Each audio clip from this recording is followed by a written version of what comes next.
Assalamu alaikum students. Our first topic is cataphoric reference and anaphoric reference. Both are grammatical terms and used to describe a linguistic feature. So what is cataphoric reference? Cataphoric reference refers forward to another element in any given text. It is an expression that refers to a later expression in the discourse or in any given text or paragraph or sentence. So in cataphoric reference, we refer to the things which are gonna come later in the text. Now, for example, in a sentence, did you find him? You asking someone that did you find him? And the next person is saying yes, Ali was in the music store. Here, him is the person we are talking about in the next sentence. So it is an expression to refer forward to something that is coming up in discourse or in a text or in a sentence. In the same way, look at the example from your unit 4. Read this sentence that the Rasul, peace be upon him, and his companion. Now we are talking about his companion, but we don't know about the name of that companion. So in the next line, Hazrat Abu Bakr Siddiq Raziyallahu Ta'ala anha. So here we are referring to a later expression. First we learned about his companion and then the name of the companion of Prophet, peace be upon him. Next is anaphoric reference. It is an expression that refers to an earlier expression in the discourse. So it is an opposite of cataphoric reference. In the cataphoric, we refer to a later expression, and in anaphoric, we refer to an earlier expression in the discourse. For example, look at the sentence, I went out with Ali on Sunday, full stop, he looked awful. When we said he looked awful, we are referring to Ali, and Ali, we already mentioned Ali. So we are referring to an earlier expression. Look at the next sentences again. Ali was in the music store. You should hear him play. He rocks. Or he plays so good. Here first we mentioned the name of the person, Ali. Then we are using pronouns. I hope it is clear to you now. Now let's move to our next topic. We have transitive and intransitive verb.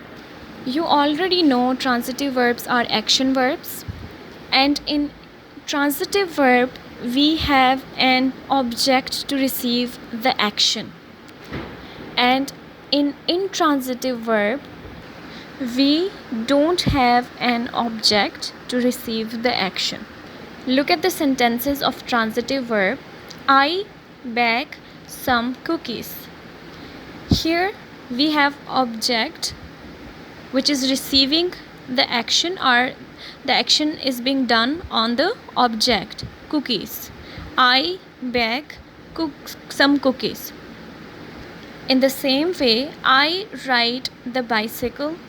Here again we have an object and the action is being done on that object. In the next sentence, I move the chair. We again have an object and which is receiving the action. Move is action, it's a verb. So this is how we make sentences in transitive verb. Next, look at the examples of intransitive verb. I laugh. Here we are conveying the proper meaning. We are making proper sense that I laugh, but we don't have an object. In the same way, I cry.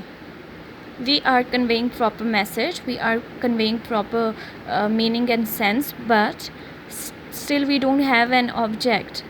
Nothing is receiving the action, and the action is being done on nothing. We don't have object in intransitive verb. Okay, next we have figures of speech, simile, metaphor, and personification. We will start our unit 5 in our next class. It's a poem, so we have to first learn about figures of speech, especially simile, metaphor, and personification, which have been used in the poem. First we have simile.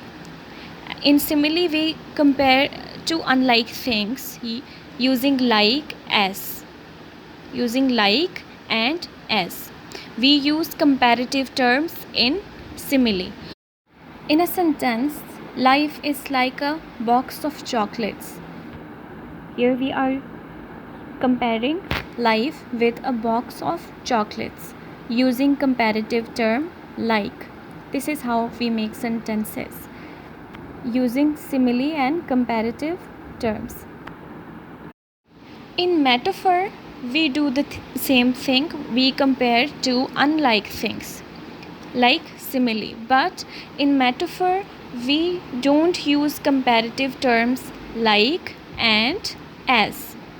We directly draw a comparison. For example, in the sentence, life is a battlefield. Here I am directly comparing life with a battlefield. Life is a battlefield, so I am directly comparing life to a battlefield. This is how we identify metaphor. Now in personification, we give human attributes or qualities to known human things. For example, lightning danced across the sky. Dancing is the attribute or quality of human beings, right? Moving and dancing, it is the quality or attribute of human beings. So we are giving this attribute to lightning, which is known human thing. Okay, we would learn more about these figures of speech later in the poem.